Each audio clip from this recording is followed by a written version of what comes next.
Pelajar cantik ini bernama Jang Mi adalah seorang gadis SMA berusia 19 tahun yang juga merupakan atlet tembak berbakat di sekolahnya. Namun, di usia 8 tahun, ia harus berpisah dengan saudara kembarnya Woon Sok yang diadopsi oleh keluarga kaya di Seoul. Meski terpisah, hubungan persaudaraan mereka tetap terjalin erat. Sebelum bertanding, Jang Mi melakukan panggilan video dengan Woon Sok. Mereka bercanda dan tertawa bersama hingga tiba-tiba ekspresi Woon Sok berubah terkejut. Ia melihat seseorang datang lalu menghentikan obrolannya. Seketika, seseorang mendorongnya dari jendela, membuat tubuhnya terhempas ke dataran salju yang keras. Panggilan video itu pun terputus secara tiba-tiba. Jang Mi merasa ada yang tidak beres, terlebih ia sempat mendengar suara benda jatuh. Namun di layar, ia hanya melihat wajah kakaknya sebelum panggilan berakhir. Rasa khawatir menyelimuti dirinya, mengganggu konsentrasinya dalam pertandingan. Akibatnya, ia hanya mampu meraih posisi ketiga. 우승할 수 있었는데 어이없는 실수를 했다. Beberapa hari kemudian, Jang Mi memutuskan pergi ke Seoul untuk menemui Woon Sok yang sejak kejadian itu tak bisa dihubungi. Setibanya di sana, ia menerima kabar menyakitkan Woon Sok telah meninggal dunia. Dengan langkah sempoyongan, ia menuju rumah abu tempat kembarannya disemayamkan dan menangis sejadi-jadinya. Ketika Jang Mi menemui orang tua angkat Woon Sok, ia mendapat tanggapan sinis. Mereka bahkan mengatakan bahwa kematian Woon Sok tak pantas ditangisi karena dianggap bunuh diri yang menurut mereka adalah dosa tak terampuni. Jang Mi menolak percaya sebab ia sendiri menyaksikan kondisi kakaknya melalui panggilan video sebelum kejadian tragis itu terjadi. Ia pun meminta ponsel Woon Sok, tetapi orang tua angkatnya mengklaim bahwa ponsel tersebut hilang dan tidak ditemukan di lokasi kejadian. Merasa frustrasi, Jang Mi pergi ke kantor polisi untuk menemui detektif yang menangani kasus Woon Sok. Namun ia semakin kecewa ketika polisi langsung menyimpulkan kasus itu sebagai bunuh diri. Mereka menganggap Jang Mi hanya depresi karena belum bisa menerima kematian saudaranya. Tak ingin tinggal diam, Jang Mi bertekad mencari sendiri pelaku yang telah menghabisi saudara kembarnya. Demi menyelidiki kasus ini lebih lanjut, ia memutuskan pindah ke SMA Yongtan, sekolah tempat Woon Sok belajar.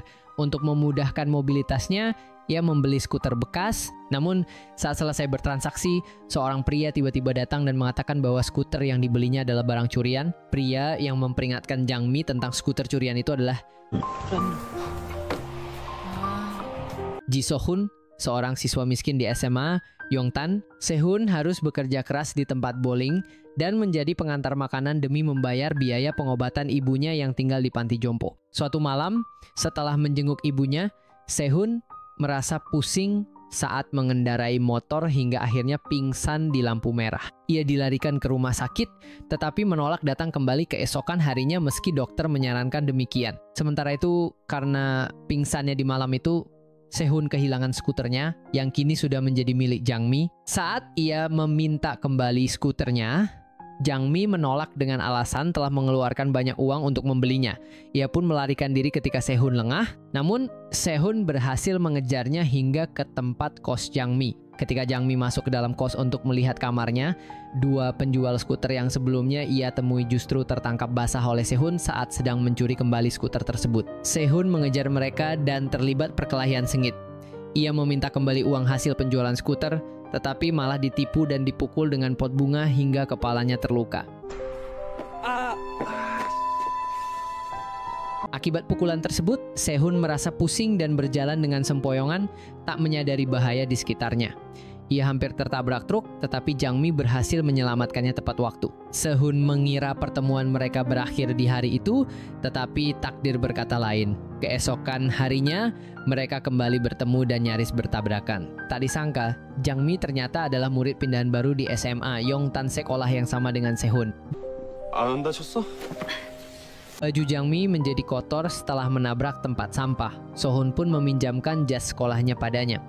Tanpa diduga, karena mengenakan jas tersebut, banyak siswa mengira bahwa Jangmi adalah kekasih Sohun. Namun Jangmi tidak mempedulikannya karena tujuannya di sekolah adalah mencari tahu siapa yang bertanggung jawab atas kematian kembarannya Won Sok. Jangmi mulai bertanya kepada orang-orang yang mengenal Won Sok. Ia menemukan informasi tentang Hong Ajong yang ternyata adalah pacar Won Sok. Anehnya, ketika Jangmi mencoba menelepon Hong Ajong, panggilannya justru tersambung ke ponsel yang dibawa Sohun. Karena penasaran, Jangmi mengikuti Sohun hingga ke rumah sakit dan tanpa sengaja mendengar pembicaraan dokter. Sohun ternyata menderita tumor otak yang sangat mematikan dan tidak dapat dioperasi karena lokasinya yang berisiko tinggi. Jangmi merasa simpati setelah mengetahui kondisi Sohun.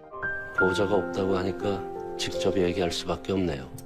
Ia terus kepikiran ketika Sohun tidak masuk sekolah selama beberapa hari. Namun, ia tetap fokus pada misinya. Saat menyelidiki, ia menemukan bahwa ruangan Saints adalah tempat terakhir kembarannya melakukan panggilan sebelum ditemukan tewas. Saat ia membayangkan sosok Won Sok, tiba-tiba Sohun muncul dan mengejutkannya. Sohun kemudian mengaku sebagai orang pertama yang melihat Won Sok jatuh dari jendela ruang sains. Ia juga yang pertama kali menghubungi polisi. 여기서 자살한 애가 있었거든. Merasa harus bertindak hati-hati, Jangmi berusaha bersikap biasa saja. Ketika Sohun membahas kematian Won Sok, Jangmi mengalihkan pembicaraan dengan menanyakan alasan Sohun tidak masuk sekolah. 너 수업 jauh 여기서 뭐하냐? 그러는 넌 Jangmi semakin sering memperhatikan Sohun. Suatu hari, ia melihat Sohun tampak mual dan berlari keluar kelas. Karena khawatir, Jangmi menyusulnya ke toilet. Setelah beberapa kali mengetuk pintu bilik tanpa jawaban, ia tiba-tiba melihat darah mengalir di lantai. Ia panik, mengira darah itu milik Sohun. Namun, ternyata Sohun keluar dari bilik lain dan ikut panik ketika melihat begitu banyak darah. Saat mereka mencari sumber darah, mereka menemukan Sunha, seorang gadis yang tak sadarkan diri dengan pergelangan tangan tersayat. Jangmi segera menelepon ambulans, sementara Sohun memberikan pertolongan pertama.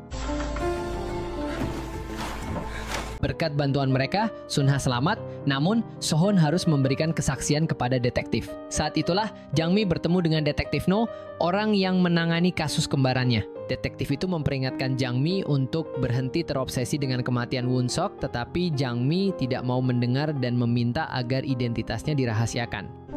제가 꼭 찾아드릴게요. Jangmi terus menghubungi orang-orang yang mengenal Won Sok dan menemukan fakta mengejutkan.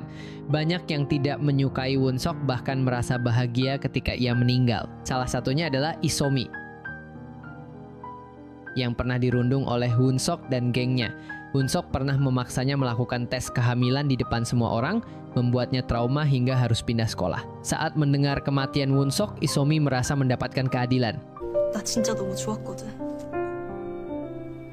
Fakta ini membuat Jangmi terpukul karena tidak menyangka kembarannya sekejam itu. Sementara itu, Sohun kembali menemui dokter yang hanya memberinya obat pereda nyeri karena kondisi kesehatannya semakin memburuk. Dokter juga memperingatkan bahwa penyakitnya akan memengaruhi kepribadiannya, bahkan 성격이 변한다고요? vonis dokter menyatakan bahwa Sohun hanya memiliki waktu 6 bulan untuk hidup. Selain penyakitnya, Sohun juga menghadapi masalah keuangan. Panti jompo yang merawat ibunya terus menagih biaya. Saat bercerita kepada Seoyun, temannya, Seoyun menawarkan ide gila, membalas dendam bagi korban-korban perundungan. Dulu Sohun pernah menolong Seoyun yang dirundung habis-habisan. Sejak saat itu, Seoyun menganggap Sohun sebagai pelindung yang pantas diberi imbalan. Seoyun memperkenalkan Sohun pada seorang klien, ayah Sunha. Sunha mencoba bunuh diri karena pelaku pelecehannya bebas dari tuduhan. Ayah Sunha ingin balas dendam. Awalnya, Sohun menolak karena itu tindakan kriminal. Namun, setelah melihat ibunya sekarat di ICU, ia akhirnya setuju demi mendapatkan uang untuk biaya perawatan ibunya. Malam itu, Sohun menjalankan aksinya. Ia mendatangi Jung Kyung, siswa yang melecehkan Sunha. Jung Kyung sedang mencetak foto vulgar Sunha untuk mengancamnya agar keluar dari sekolah. Dengan mengenakan topi dan penutup wajah, Sohun menyerang Jung Kyung hingga pingsan, lalu mengikatnya. Awalnya ia hanya berniat menakut-nakuti, tetapi setelah melihat foto-foto Sunha, kemarahannya meledak. Tanpa sadar, ia berubah menjadi sosok yang kejam dan menghancurkan kaki Jung Kyung dengan palu hingga lantai berlumuran darah. So-hun melarikan diri dengan melompati pagar sekolah. Saat merasa aman, ia justru bertemu dengan Jang Mi yang menatapnya penuh curiga. Keesokan harinya, seluruh sekolah gempar. Jung Kyung harus meninggalkan sekolah dengan kursi roda. Para siswa bersorak karena menganggapnya pantas menerima karma. Mereka bahkan menyebut pelakunya sebagai pahlawan dan mengusir detektif yang ingin menyelidiki kasus ini. Sementara itu, ayah Sunha merasa bahagia melihat anaknya tersenyum lagi. Ia memberikan bayaran lebih kepada Seoyun yang kemudian menyerahkannya kepada So-hun secara diam-diam. Meskipun takut tertangkap, So-hun menggunakan uang itu untuk membayar biaya perawatan ibunya. Di sisi lain, Jang Mi yang mendengar rumor tentang pahlawan misterius mulai penasaran dan ingin mencari tahu siapa sebenarnya orang di balik tindakan tersebut. Jang Mi teringat pertemuannya dengan So-hun di gang belakang sekolah 2 hari yang lalu. Ia melihat bercak darah di sepatu So-hun yang membuatnya berpikir untuk mencurinya dan diam-diam menyerahkannya ke polisi sebagai barang bukti. Namun, ketika ia melihat So-hun mengalami mimisan hingga darahnya menetes ke sepatu, Jang Mi berubah pikiran dan mengira dugaannya salah. Keesokan harinya, Jang Mi mengembalikan sepatu So-hun dan meminta maaf karena telah mencurinya. Namun, So-hun justru memberikan pesan tersirat bahwa kematian kembarannya tidak berhubungan dengan seorang pahlawan. Jang Mi yang semakin penasaran mendesak So-hun untuk menjelaskan maksudnya, tetapi So-hun tetap diam hingga Jang Mi terus mengikutinya ke dalam kelas. 야, 지선. 네가 왜 그런 말을 하냐고? Ji-hyun merasa jengkel melihat kedekatan Jang Mi dan So-hun. Gadis itu sudah lama menyukai So-hun dan tidak suka ada perempuan lain yang mendekati pujaannya. Ia pun menghardik Jang Mi agar menjauhi So-hun, namun Jang Mi tidak peduli dan meminta Ji-hyun untuk mengurus urusannya sendiri. Ji-hyun pun tidak bisa berbuat apa-apa karena takut Jang Mi menyebarkan rahasianya kepada seluruh siswa. Semua berawal dari Jang Mi yang menemui Oh-sung untuk mencari informasi tentang kembarannya. Saat itu, Oh-sung pergi begitu saja tanpa menanggapi dan tanpa sadar meninggalkan ponselnya. Jang Mi yang menemukan ponsel itu kemudian mengikutinya ke rumah untuk mengembalikannya. Di sana, ia justru bertemu dengan Ji-hyun yang ternyata adalah saudara tiri Oh-sung.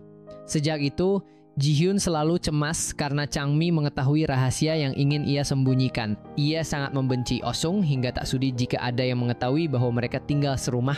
너하고 나하고 같이 산다고? 어? 남매라고?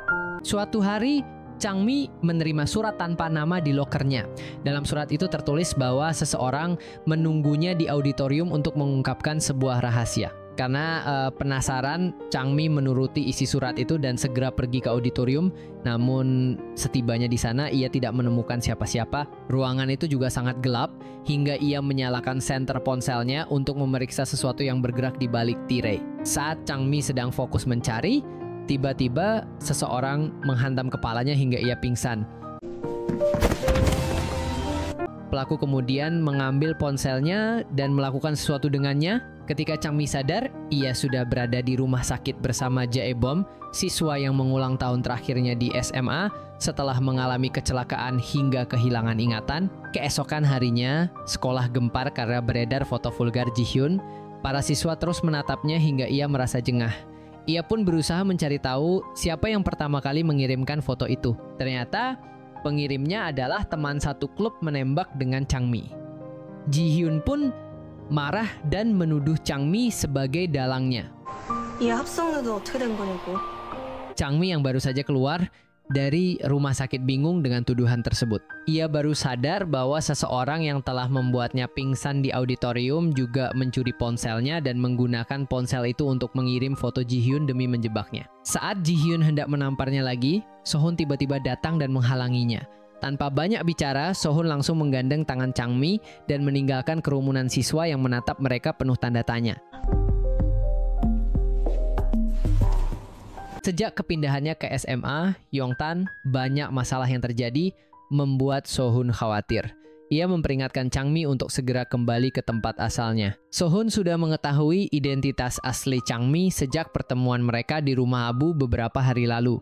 Ia tidak ingin Jang Mi terlibat bahaya karena nekat menyelidiki kematian kembarannya. Namun, Changmi mengabaikan peringatan Sohun dan tetap teguh pada pendiriannya. 너 같으면 가만히 있겠냐?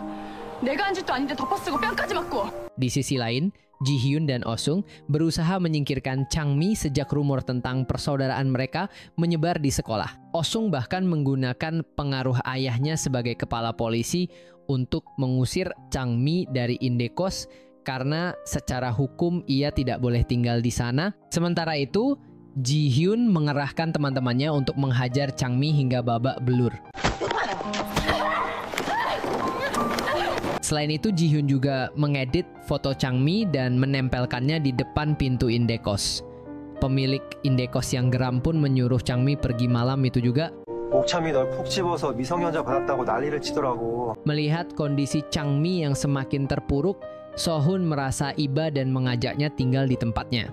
Seiring waktu, keduanya semakin dekat dan mulai saling peduli. Sementara itu, Oh-sung merasa gelisah karena dialah yang memukul dan mencuri ponsel Changmi di auditorium, lalu memfitnahnya dengan foto Ji-hyun. Namun aksinya diketahui oleh Jae-bom yang berhasil mengakses rekaman CCTV sekolah. Meski memilih untuk merahasiakannya, Jae-bom tetap memperingatkan Oh-sung agar menjauhi Changmi. Namun, Oh-sung tidak peduli dan malah membongkar identitas asli Changmi sebagai kembaran Won-soo. Anehnya, ekspresi Jae-bom langsung berubah, tidak ada yang tahu apa yang sebenarnya terjadi, tetapi suasana di sekolah semakin mencekam. 쌍둥이 옥참이. Di sisi lain, Jong Kyung yang sudah pindah sekolah masih belum menyerah mencari tahu siapa yang membuatnya duduk di kursi roda. Ia datang ke SMA Yongtan bersama dua sepupunya yang mirip preman untuk menemui Oh-sung. Namun ia tidak berani berbuat apa-apa karena takut dengan latar belakang Oh-sung sebagai putra kepala polisi. 계속 네가 너무 액션이 없으니까 답답해서 왔지. Meskipun sudah tidak bersekolah di sana, Jong Kyung tetap bermain di lapangan basket bersama sepupunya. Jae-bom yang melihatnya berusaha mengusir mereka secara halus karena lapangan itu hanya boleh digunakan oleh siswa SMA Yongtan. Namun sepupu Jong Kyung tidak terima dan hampir memukul Jae-bom. Beruntung, Sohun datang tepat waktu dan menolong Jae-bom. 아무 이 새끼야? 하지 마세요. Pertarungan pun terjadi antara Sohun dan dua sepupu Jong Kyung. Namun mereka tidak sebanding dengan Sohun yang sudah terbiasa berlatih bela diri. Anak itu hampir kehilangan kendali saat menghajar mereka, tetapi Jae-bom dengan sigap menghentikannya agar Sohun tidak melakukan kesalahan fatal. Ketegangan di SMA Yongtan semakin meningkat. Kematian kembaran Changmi masih menjadi misteri, sementara banyak pihak berusaha menyingkirkannya. Sohun terus berusaha melindunginya, tetapi ancaman datang dari berbagai arah. Jun Keunge terus mengamati Sohun dengan penuh curiga. Ia merasa ada sesuatu yang disembunyikan oleh Sohun, terutama setelah pertarungan terakhir mereka. Changmi kembali menerima surat tanpa nama pengirim di lokernya. Surat itu memintanya datang ke auditorium pada jam pelajaran kelima. Awalnya, ia mengira itu adalah ulah Ji-hyun yang ingin memukulnya lagi seperti sebelumnya. Namun, saat menyadari bahwa pada jam tersebut ada acara khusus untuk siswa kelas 3, ia berubah pikiran dan memutuskan untuk datang karena penasaran dengan rahasia yang akan diungkap pengirim surat. Saat acara berlangsung, layar auditorium tiba-tiba menampilkan rekaman detik-detik sebelum Woo-suk ditemukan jatuh dari lantai 3. Dalam rekaman tersebut, Woo-suk terlihat melakukan panggilan video sebelum seseorang mendorongnya dengan kaki hingga terjatuh dan terbaring di atas salju. Seluruh siswa yang menyaksikan video itu menjerit ketakutan, sementara Janmi tak bisa membendung air matanya melihat bagaimana kembarannya dihabisi dengan kejam. Sohun yang juga menyaksikan video itu khawatir dengan kondisi mental Janmi. Namun ia memberi gadis itu waktu untuk menenangkan diri. Setelah rekaman itu tersebar, pihak kepolisian membuka kembali kasus Woo-suk yang sebelumnya dianggap sebagai upaya bunuh diri. Detektif Jin ditugaskan untuk menyelidiki kasus ini lebih lanjut. Mereka membuka kantor sementara di ruang konseling dan memanggil Janmi sebagai saksi pertama, mengingat Woo-suk sempat menghubunginya sebelum ditemukan tewas. Namun, setelah menunggu beberapa saat, Janmi tak kunjung datang, membuat detektif Jin khawatir bahwa gadis itu telah terlibat terlalu jauh dalam kasus ini. 너무 사건 깊이 들어가 있는 거 아닐까? Ketidakhadiran Janmi bukan tanpa alasan. Ia menerima surat lain di laci mejanya yang memintanya datang ke lapangan tembak untuk mengungkap sebuah rahasia. Saat tiba di sana, ia dikejutkan oleh kemunculan Jaebong yang ternyata adalah pengirim surat tersebut. Sayangnya, kehadiran Jaebong mengacaukan rencana pertemuan Janmi dengan orang misterius yang akhirnya kabur. Kosung tampak tak senang melihat orang-orang di sekitarnya kini semakin memperhatikan Janmi. Di sisi lain, Jaebong mulai dekat dengan Sohun setelah pria itu menolongnya di lapangan basket. Jaebong bahkan mengajak Sohun ke lintasan balap dan memberinya tiket VIP untuk menonton pertandingan basket. Meski tampak bahagia, Sohun sebenarnya tengah memendam kesedihan. Saat ibunya antusias bertanya tentang studinya, Sohun memilih diam dan menangis dalam hati. Melihat Sohun yang murung, Janmi membelikannya minuman dan mengajaknya ke rumah orang tua angkat Wosuk untuk mengambil barang-barangnya yang tersisa. Yang mereka temukan hanyalah sebuah koper terkunci. Barang-barang lain telah dibuang oleh orang tuanya yang kecewa karena mengira Wosuk mengakhiri hidupnya sendiri. Namun setelah kebenaran terungkap, mereka merasa sedikit lega karena itu berarti Wosuk bukan pelaku bunuh diri. Saat membuka koper itu, mereka menemukan minuman keras yang disimpan oleh Wosuk. Mereka pun menikmatinya bersama, hingga akhirnya Sohun termenung memikirkan kematian kembarannya. Ia pergi ke atap gedung dan menangis sendirian sebelum Janmi datang dan memeluknya untuk menenangkan. Keesokan harinya, Ajung kembali ke sekolah setelah menyelesaikan masa pelatihannya sebagai idol. Janmi meminta Sohun membantunya untuk bertemu dengan Ajung sekali lagi. Di ruang olahraga, Janmi menanyakan hubungan Ajung dengan Wosuk. Ternyata Wosuk dan Ajung hanya berpura-pura berpacaran karena tuntutan agensi. Janmi yang merasa tertipu oleh kebohongan ini bertekad mencari tahu siapa kekasih sebenarnya dari Wosuk. 이런 것까지 보여주면서 구락구락하게. Ia pergi ke sebuah kafe yang sering dikunjungi oleh kembarannya. Seorang pria bernama Sejin yang dulunya teman sekelas Wosuk mengungkap bahwa Wosuk sering datang ke sana. Sejin yang mengalami perundungan karena diadopsi oleh pasangan sesama jenis pernah diselamatkan oleh Wosuk. Mereka kemudian menjadi sahabat dekat. Kematian Wosuk membuat Sejin sangat kehilangan. Di tempat lain, Seo Hyun bertemu seorang dokter kandungan yang putrinya tewas ditikam oleh seorang remaja bernama Ho Kyun. Pelaku bahkan menantang si dokter untuk melaporkannya karena yakin hukum akan berpihak padanya. Seo Hyun yang geram meminta Sohun untuk memberikan pelajaran kepada Ho Kyun agar ia meminta maaf kepada ibu korban. Sohun pun mulai beraksi. Ia menutup CCTV dengan krim rambut dan masuk ke bengkel tempat Ho Kyun berjaga seorang diri. Setelah membuatnya pingsan dan mengikat tubuhnya, Sohun mengancam dengan alat pemotong jari. Ho Kyun pun ketakutan dan berjanji akan meminta maaf. 신문진 어머니한테 가서 하는 거야. 알겠어? Namun keesokan harinya, Ho Kyun ditemukan tewas dengan tubuh masih terikat dan luka di lehernya. Kematian Ho Kyun lebih dulu diketahui oleh Seo Hyun saat ia mengunjungi dokter kliennya.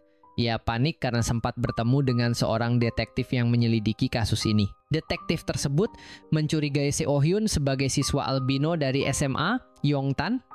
Tak ingin terlibat lebih jauh, Seo Hyun buru-buru pergi dan menemui Sohun. Ia menyarankan Sohun untuk menyerahkan diri, namun Sohun menolak karena merasa hidupnya tinggal beberapa bulan lagi. 흥분해서 차 날뛰다가 죽였다는 거야? Sebelum berangkat ke Amerika, Sejin menemui Janmi dan mengaku bahwa dialah yang memutar video jatuhnya Wosuk di auditorium. Sejin juga mengungkap bahwa pada hari kejadian ia melihat Sohun menuruni tangga. Ia mengenalinya dari tali sepatu merahnya yang khas. Janmi awalnya tak ingin percaya, tetapi setelah melihat sendiri tali sepatu Sohun, ia mulai meragukan teman dekatnya itu. Detektif kembali bertanya kepada Janmi tentang pertemuannya dengan Sohun pada malam Jun Kyung dilukai.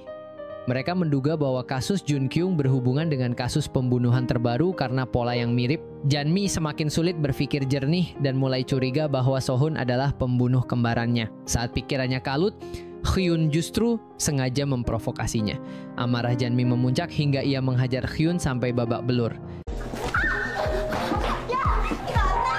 Akibatnya Janmi terancam dikeluarkan dari sekolah. Namun ia tak lagi peduli karena kini hidupnya hanya berfokus pada mengungkap kebenaran. Beberapa hari sebelum kejadian, Jae-bo menemui Oh-sung dan menunjukkan sebuah foto dirinya sedang berkuda bersama seorang pria bernama Won-so. Oh-sung segera membakar foto tersebut dan meminta Jae-bo untuk merahasiakannya agar tidak terlibat masalah. Hal ini berkaitan dengan kasus kematian Won-so yang sedang diselidiki ulang. Sementara itu, penyelidikan detektif Jin atas kasus Soo Kyung terus berlanjut. Mereka kembali menanyai Jung Kyung untuk memastikan detail tertentu. Akhirnya mereka mendapatkan informasi bahwa tubuh pelaku memiliki bau minyak dan alkohol. Detektif Jin segera menduga Sehun sebagai tersangka dan langsung menuju tempat bowlingnya. Sesampainya di sana, Detektif Chen meminta Sohun untuk membuka lokernya. Dengan terpaksa, Sohun menuruti permintaan tersebut. Namun, tidak ditemukan barang bukti apapun di dalamnya. Detektif Chen kemudian memutuskan untuk menggeledah loker Sohun di pusat olahraga. 난 볼링장 내부 확인할게. Sadar bahwa tas yang digunakannya untuk beraksi ada di dalam loker, Sohun berusaha kabur. Namun, Detektif Chen tiba lebih dulu dengan membawa tang untuk membuka gembok. Saat lokernya dibuka, ternyata tasnya telah menghilang. 저한테서 뭘 찾는 건데요? Sohun merasa lega tetapi juga penasaran siapa yang telah mengambil tas tersebut. Ia ingin menanyakan hal ini kepada Changmi, tetapi gadis itu tampak acuh tak acuh. Tak ingin mengganggunya, Sohun memilih diam. 잠깐 얘기 좀 할 수 있어? Changmi merasa sedih dan kecewa karena ia berpikir bahwa Sehun benar-benar telah melenyapkan kembarannya. Namun ia tidak ingin menyerahkan Sehun kepada polisi. Sebaliknya, ia berniat menghabisi nyawa Sehun dengan tangannya sendiri. Changmi kemudian mengirim tas berisi barang bukti ke panti asuhan tempatnya dulu tinggal di Busan. Ia juga berlatih menembak dengan senjata peninggalan Worsk untuk melancarkan misinya. Sebelum kembali ke Busan, ia meninggalkan pesan di loker Sohun. Tidak lama setelah Changmi pergi, Sehun menyusulnya dengan kereta. Tanpa curiga, ia bersedia bertemu di sebuah gudang kosong. Namun, sesampainya di sana, ia terkejut saat mendapati Changmi menodongkan senjata ke arahnya. Sehun berusaha menjelaskan bahwa ia bukanlah pembunuh Won, maupun siapapun, namun Changmi yang telah dipenuhi dendam tidak mau mendengarkan. Dalam keadaan emosi, ia menembakkan peluru ke arah lampu gudang hingga ruangan menjadi gelap. Sementara itu, menghilangnya Sehun selama beberapa hari membuat polisi semakin mencurigainya. Mereka mulai menanyai orang-orang terdekatnya, termasuk Changmi yang baru kembali ke sekolah. Namun, Changmi menanggapinya dengan sinis. Merasa kecewa dengan lambannya penyelidikan polisi. 경찰이 잘했으면 지금보다는 상황이 나았겠죠. Pada malam, ketika Changmi menodongkan senjata ke arah Sehun, ia menerima panggilan telepon dari nomor kembarannya. Hal ini menghentikan aksi nekatnya. Ketika menjawab panggilan itu, ia mendengar nada dering lain sebelum panggilannya tiba-tiba terputus. Saat mencoba menghubungi kembali, telepon tersebut sudah tidak aktif. Petunjuk ini membuktikan bahwa Sehun bukanlah pelaku yang ia duga. Changmi pun meminta maaf dan merasa bersalah karena telah melukai lengan Sehun dengan peluru. Sebagai bentuk tanggung jawab, ia mengobati lukanya dan membelikannya pakaian baru. Sehun kemudian mengajak Changmi berfoto bersama untuk mengenang kejadian tersebut.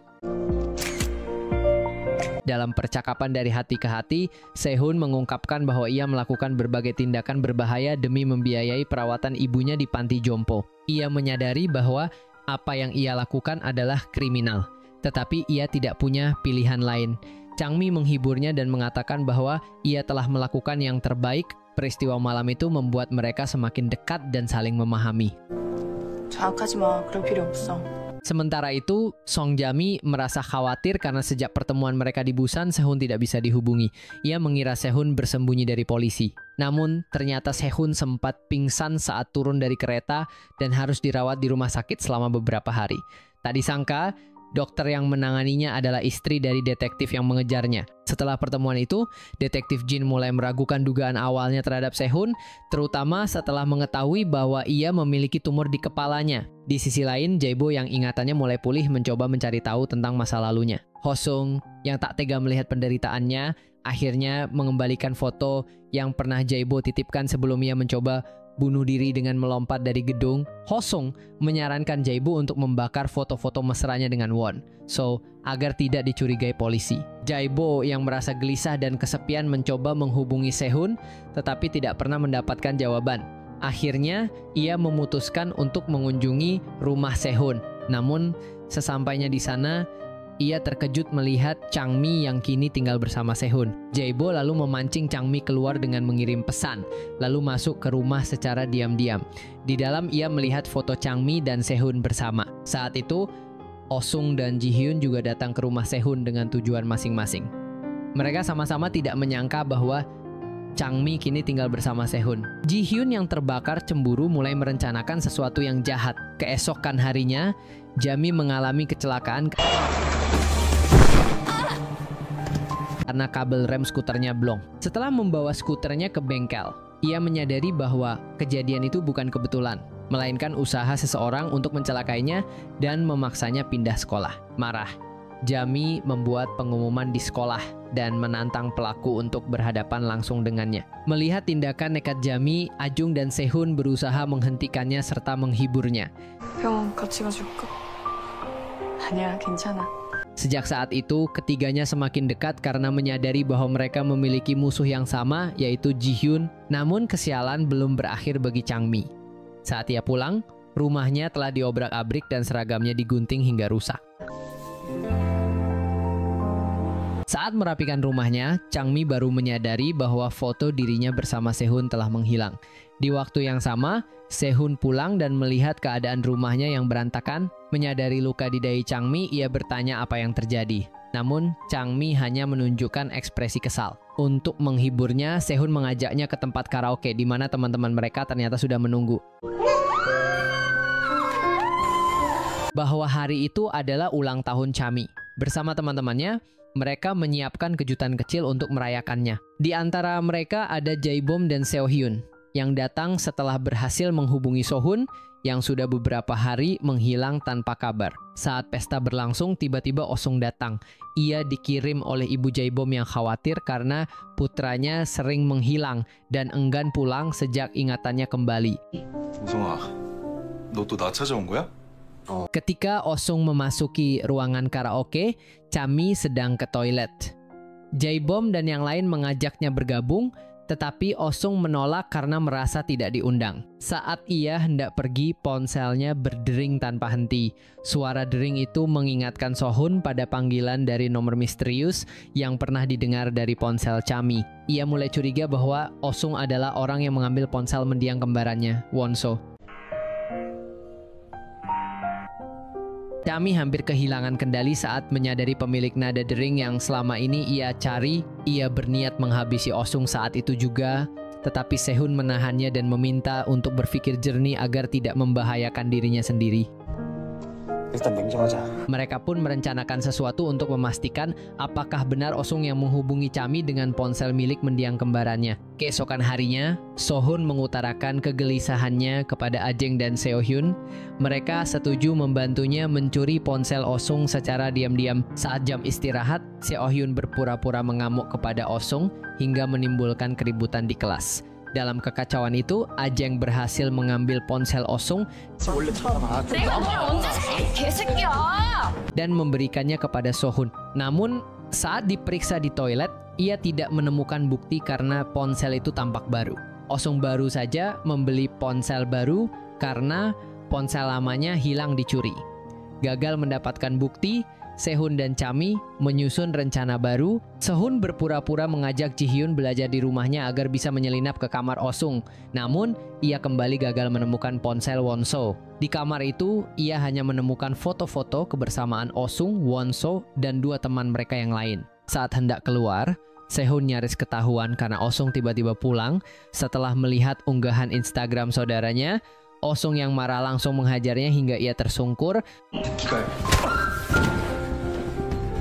Oh-sung mencurigai Sehun sebagai pencuri ponselnya dan ingin menggeledahnya lebih lanjut. Namun, sebelum ia bertindak, tiba-tiba detektif Choi datang dan menangkapnya atas dugaan keterlibatan dalam kasus kriminal berat di bengkel. 지금 나랑 같이 경찰서에 가줘야겠네. Di ruang interogasi, detektif Ji menanyakan keterlibatan Oh-sung dalam kasus tersebut. terutama karena ditemukannya struk miliknya di tempat kejadian. Osung membantah semua tuduhan dan karena kurangnya bukti, ia dibebaskan. 잠을 자고 있었습니다. 이렇게 단순한 걸 몇 번 얘기해야 되냐? Setelah bebas, Osung menemui Jung Kyung dan menuduh Sehun sebagai pelaku yang telah menghancurkan jari-jarinya. 지수원 같거든. Mendengar itu, Jung Kyung merancang jebakan baru. Ia kembali mengganggu Sunha, membuat ayahnya cemas, dan akhirnya menemui Seo Hyun untuk meminta bantuan balas dendam. Namun, Seo Hyun menolak karena situasi Sehun sedang berbahaya. Sehun, yang membutuhkan uang untuk biaya pengobatan ibunya yang berada di ICU, menerima tawaran itu. Changmi yang menemani Sehun di rumah sakit ikut menangis karena tak tega melihatnya dalam kesulitan. Sehari sebelum melancarkan aksinya, Sehun membuntuti Jung Kyung untuk memastikan ia tinggal sendiri di karavan. Namun, rencana ini telah diprediksi oleh Osung yang sangat ingin menyingkirkan Sehun. Osung menyiapkan jebakan matang-matang, 지수원 너 이 새끼. terutama setelah kehilangan foto-foto Polaroid di rumahnya. Ia yakin Sehun yang mencurinya. Di sebuah kesempatan, Osung merampas tas Chami dan menggeledah isinya, tetapi tidak menemukan foto-foto itu. Kemarahannya semakin menjadi dan ia memperingatkan Jaibom untuk menjauhi Chami. 당신 뭐 하는 거야? 어? Sehun akhirnya bergerak menuju karavan Jung Kyung. Namun, sebelum ia bisa masuk, sebuah mobil datang dan parkir. Osung yang memantau lewat kamera pengawas menyuruh Jung Kyung mengusir mereka agar rencana mereka tidak terganggu. 그럼 쫓아버려. 지수원 그 새끼 맘 놓고 접근할 수 있게.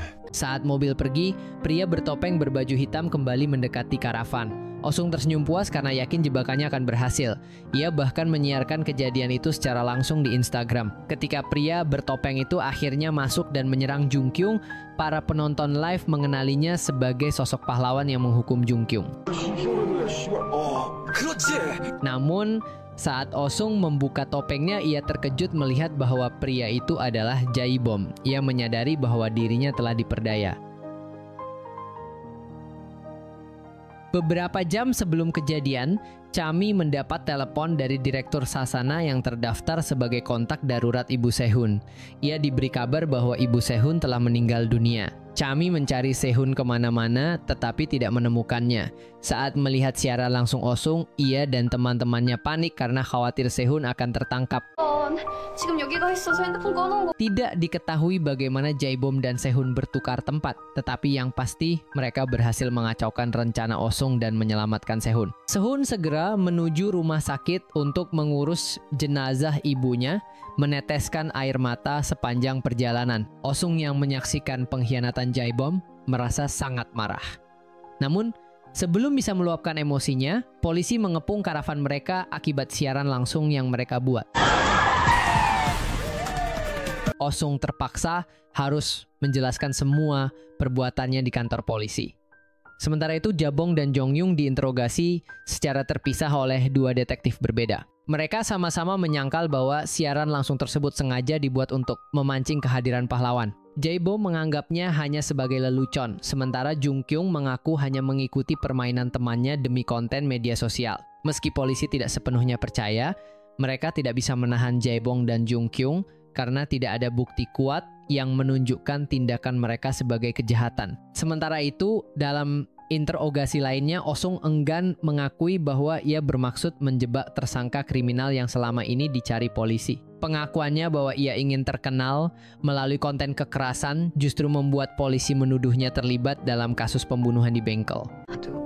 히어로를 경찰에 넘겨주고 싶었던 거죠. Sehun merasa geram mendengar tuduhan tersebut dan bersikeras bahwa ia yakin Sehun adalah pelakunya. Di sisi lain, Sohun yang sedang berduka dibantu teman-temannya untuk mengatur pemakaman detektif Jin. Ia datang bersama suaminya untuk memberikan penghormatan terakhir kepada ibunya. Namun, ia segera meninggalkan tempat itu agar tidak membuat suasana semakin canggung. Setelah pemakaman usai, Chanmi mengajak Won-sok menikmati senja di pantai demi menghibur Sohun. Ia mengenang saat-saat bahagia bersama kembarannya. Perlahan perasaan Sohun mulai tenang dan ia tersenyum. 들어있는 옥장판 같은 거. Mereka pun menikmati makan malam dengan kerang di sebuah kedai dekat pantai. Di tengah makan malam, Jangmi tiba-tiba teringat foto yang pernah dikirimkan Won-so kepadanya. Awalnya, Ia mengira Won-sok berkencan dengan Akung, tetapi ternyata ia salah. Hal ini membuatnya bertanya-tanya siapa sebenarnya orang yang dikencani Won-so. 이 중에 있었던 건 아닐까. Sehun menyarankan agar Jang Mi mencari informasi dari Osung, satu-satunya orang yang bisa menjelaskan tentang 4 pria dalam foto Polaroid yang disembunyikan di laci. Keesokan harinya, Chan Mi meminta bantuan Jae-bong untuk mengungkap kebenaran. Jae-bong setuju karena ia juga ingin mengetahui masa lalunya yang kabur dari ingatannya. Sejak beberapa waktu terakhir, Jae-bong merasa banyak hal aneh terjadi.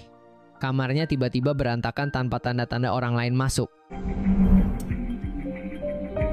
Ia juga sering merasa seperti ada seseorang di sekitarnya dan bahkan berpindah tempat tanpa bisa mengingat bagaimana ia sampai di sana. Hal ini membuatnya semakin gelisah. Di auditorium yang gelap, Jang Mi bersembunyi di balik tirai, sementara Jae-bong mulai menjalankan misinya. Ia mendesak Osung untuk menceritakan masa lalu mereka berdasarkan foto-foto yang ia lihat. 나한테 진실 알려줄 수 있는 사람이 너밖에 없잖아.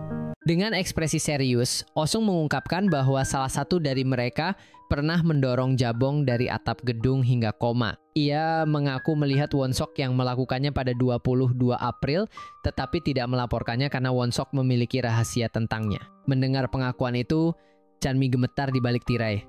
Semua pengorbanannya terasa sia-sia. Percakapan mereka terhenti ketika seorang guru masuk dan menyuruh mereka kembali ke kelas. Dengan perasaan cemas, Jang Mi berpikir tentang langkah selanjutnya.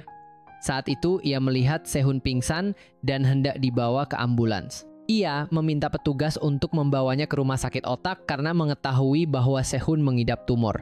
Teman-temannya terkejut tidak menyangka Sehun menyembunyikan penyakit mematikan itu.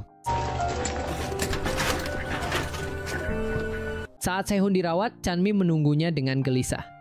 Ia baru pergi setelah dokter memastikan kondisinya tidak terlalu parah. Keesokan harinya, setelah sadar, Sehun berusaha menelepon Chan Mi, namun nomornya telah diblokir. Ia lalu memeriksa pesan video yang dikirim Chan Mi, di mana Chan Mi mengaku menyerah mencari pelaku pembunuhan Won-sok. Ia ingin melupakan segalanya dan meminta Sehun menjalani hidupnya dengan baik. Sehun segera pergi ke atap gedung Sasana untuk menemui Chan Mi, tetapi gadis itu telah pergi.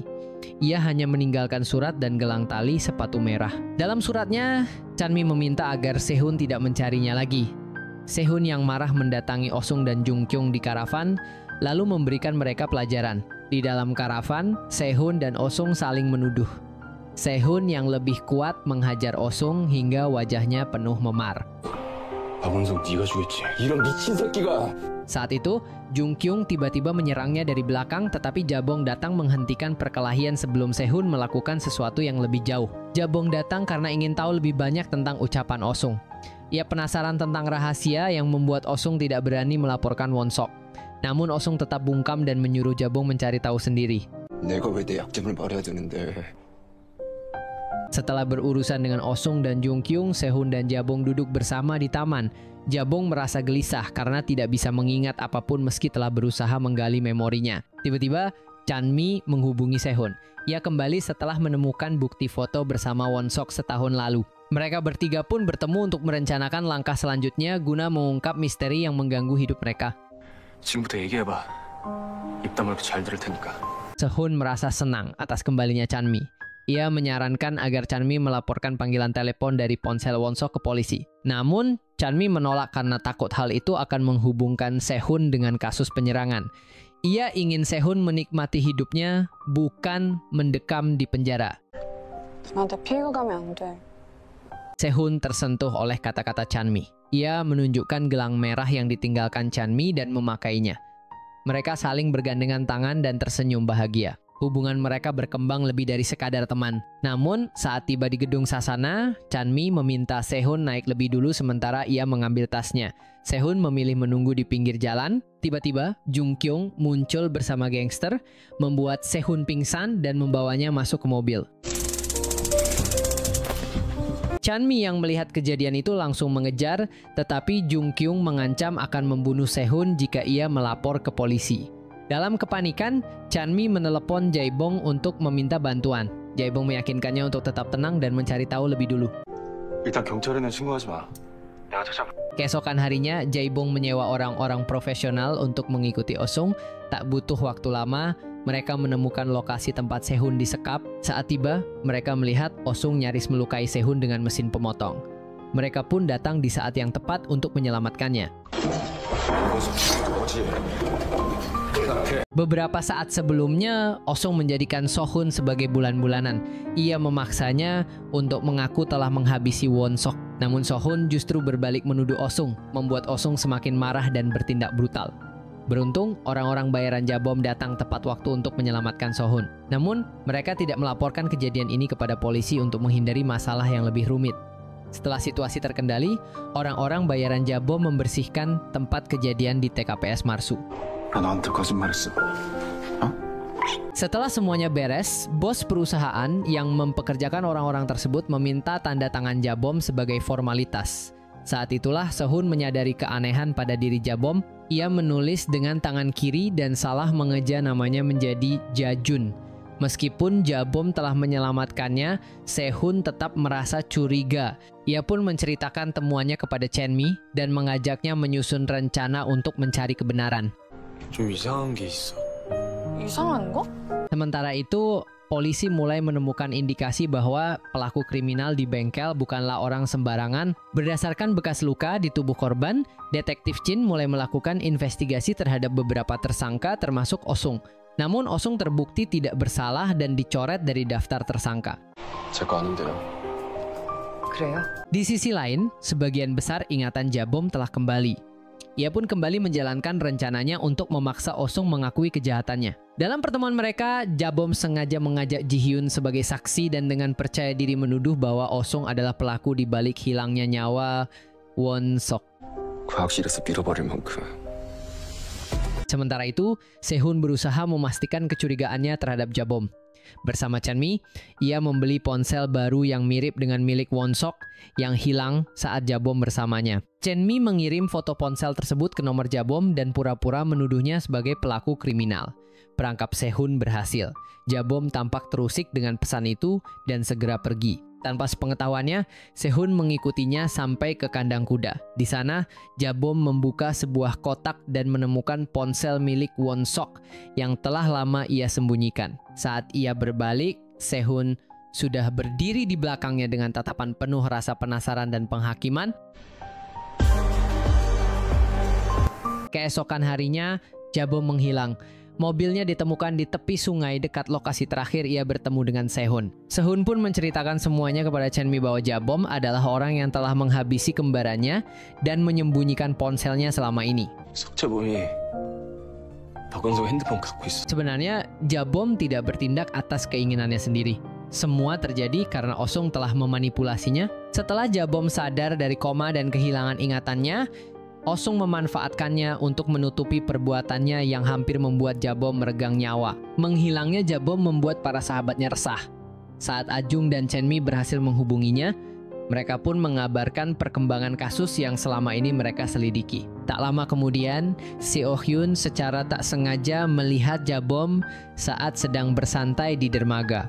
Ia segera mengabari Chenmi bahwa Jabom kini bersembunyi di sebuah kapal. Mengetahui keberadaan Jabom, Chenmi memutuskan untuk menemuinya sendirian tanpa melapor kepada polisi. Ia membawa senjata untuk membuat perhitungan dengan pria yang telah menghabisi kembarannya. Jabom terkejut melihat Chenmi yang tiba-tiba muncul sambil menodongkan senjata ke arahnya. Ia berusaha menenangkannya, tetapi Chenmi tidak peduli dan terus menuntut jawaban. 이제 다 끝났어. 다 얘기해. Jabom akhirnya mengaku bahwa ia tidak sadar telah melakukan kejahatan tersebut.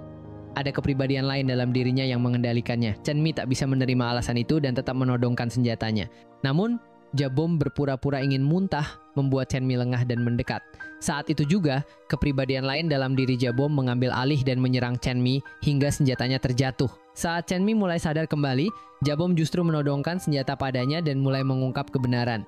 Kepribadian jahatnya bangkit karena ia melihat sesuatu yang disembunyikan Sehun darinya.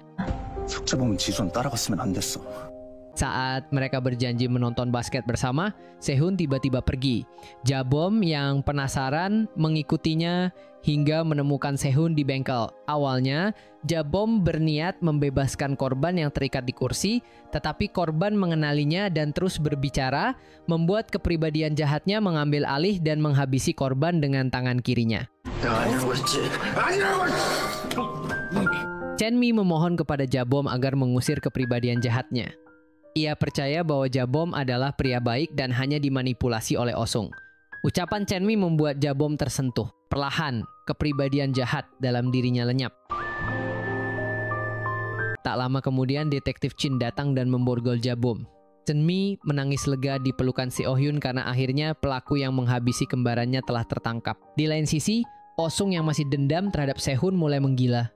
Ia memancing Sehun ke atap sekolah dengan mengirim pesan menggunakan ponsel Ji-hyun. Di sana, Ji-hyun sudah terikat sementara Osung berdiri di sampingnya dengan cutter di tangan.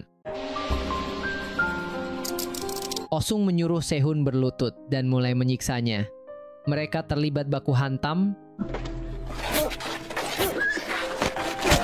hingga Sehun berhasil menendang Osung, membuatnya terjatuh dari atap ke halaman sekolah. Siswa-siswa yang menyaksikan kejadian itu menatap Sehun dengan tangan berlumuran darah. Suna berusaha melindungi Sehun dengan menyebarkan rumor bahwa Osung melompat sendiri. Para siswa mendukung dan melindungi Sehun dari penyelidikan polisi. 이 글 옆 사람에게 전달해 주세요. Ji-hyun, satu-satunya saksi, juga mengaku bahwa Osung mengancamnya dengan cutter sebelum jatuh. Polisi pun menyerah karena seluruh siswa bersaksi bahwa tidak ada siapapun di atap saat kejadian. 난간에는 기호성만 보였어요. 옥상에 기호성 말곤 아무도 못 봤. Beberapa bulan setelah kejadian itu, hari kelulusan pun tiba. Semua siswa berfoto bersama kecuali Sehun. 갑니다. 하나, 둘, 셋. Ia memutuskan keluar dari sekolah untuk menikmati sisa hidupnya yang singkat. Saat berjalan keluar dari gerbang, seluruh siswa bersorak untuknya, menganggapnya sebagai pahlawan. Di luar gerbang, Chenmi sudah menunggunya. Kini ia telah diterima sebagai bintara di Korps Marinir. Gelang merah yang dulu ia berikan kepada Sehun ternyata membawa keberuntungan dan menyatukan cinta mereka. Dengan hati lega dan bahagia, mereka berjalan bersama menyongsong masa depan dan kisah ini pun berakhir. Terima kasih atas perhatian dan mohon maaf atas segala kesalahan dan kekurangannya. Jangan lupa untuk like, komen, dan subscribe agar tidak ketinggalan alur cerita seru lainnya.